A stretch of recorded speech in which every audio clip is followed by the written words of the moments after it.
أعوذ بالله من الشيطان الرجيم. بسم الله الرحمن الرحيم.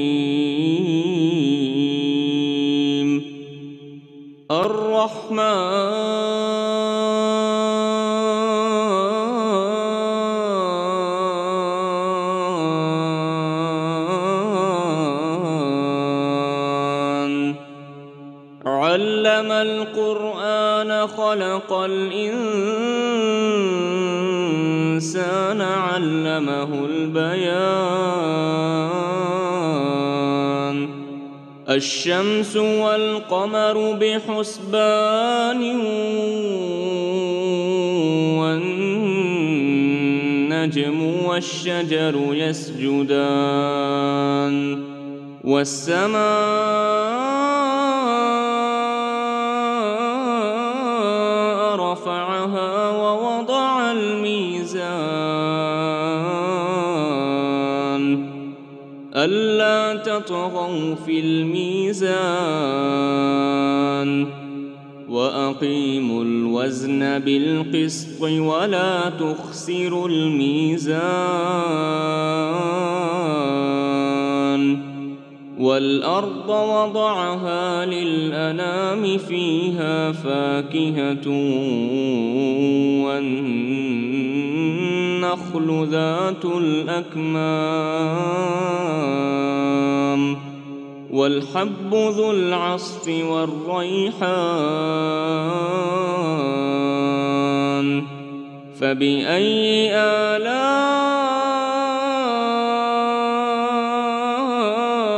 ربكما تكذبان؟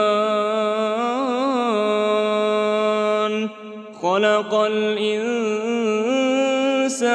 من صلصال كالفخار وخلق الجان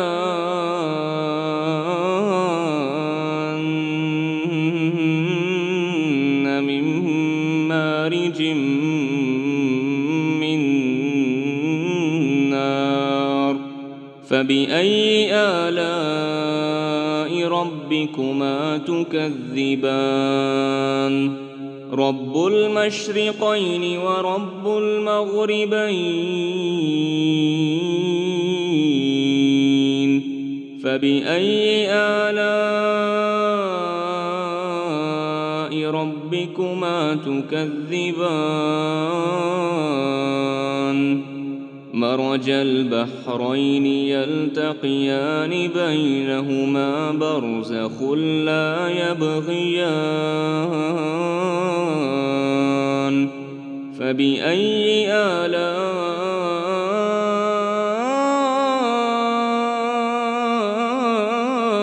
ربكما تكذبان؟ يخرج منهما اللؤلؤ والمرجان. فبأي آلاء ربكما تكذبان؟ وله الجوار المنشآت في البحر كالأعلام.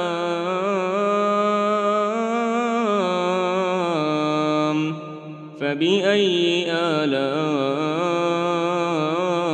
ربكما تكذبان؟ كل من عليها فان ويبقى وجه ربك ذو الجلال والإكرام.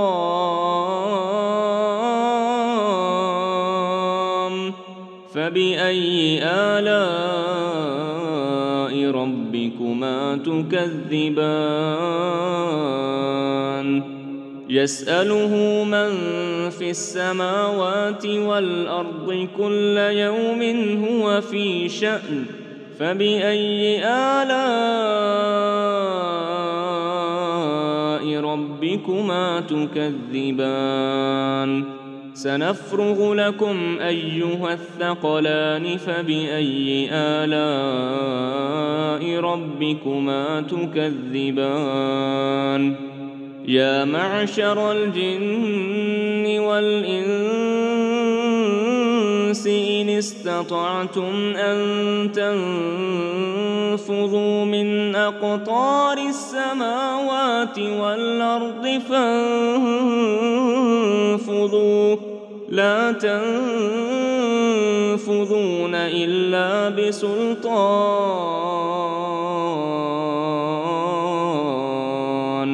فبأي آلاء ربكما تكذبان يرسل عليكما شواظ من نار ونحاس فلا تنتصران فبأي آلاء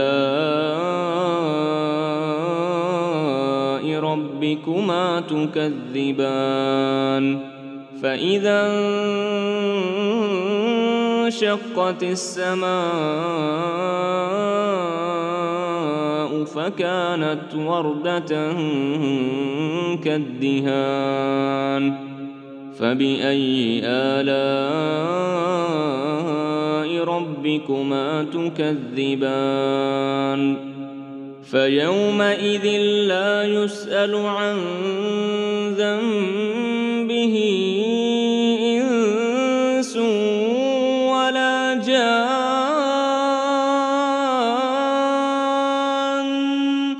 فبأي آلاء ربكما تكذبان يعرف المجرمون بسيماهم فيؤخذ بالنواصي والأقدام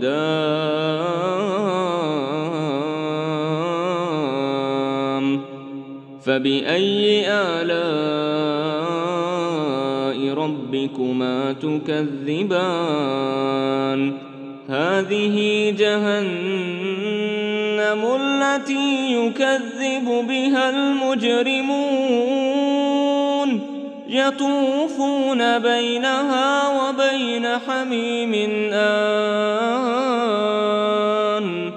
فبأي آلاء ربكما تكذبان ولمن خاف مقام ربه جنتان فبأي آلاء ربكما تكذبان ذواتا أفنان فبأي آلاء ربكما تكذبان فيهما عينان تجريان فبأي آلاء ربكما تكذبان فيهما من كل فاكهة زوجان فبأي آلاء ربكما تكذبان متكئين على فرش بطائنها من استبرق وجنى الجنتين دان فبأي آلاء ربكما تكذبان فيهن قاصرات الطرف لم يطمثهن إنس قبلهم ولا جان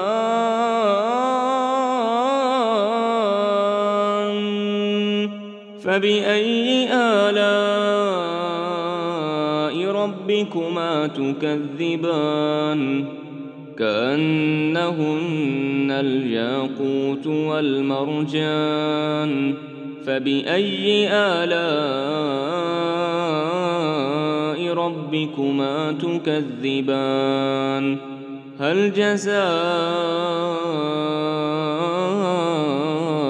الإحسان إلا الإحسان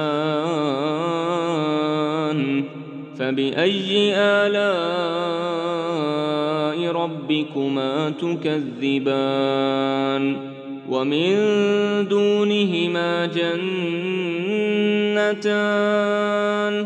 فبأي آلاء ربكما تكذبان مدهامتان فبأي آلاء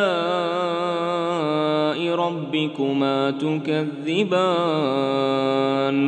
فيهما عينان نضاختان فبأي آلاء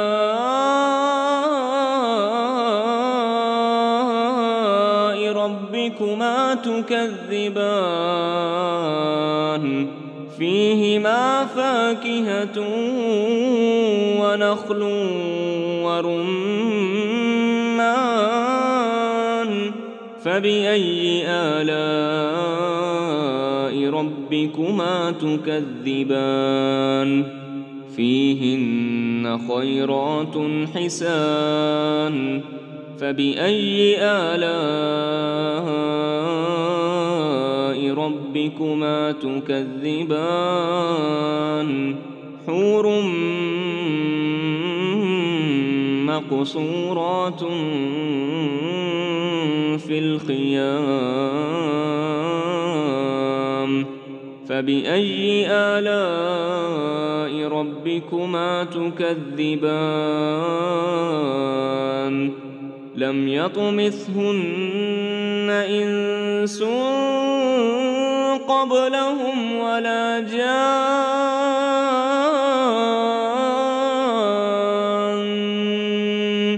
فبأي آلاء ربكما تكذبان متكئين على رفرف خضر وعبقري حسان فبأي آلاء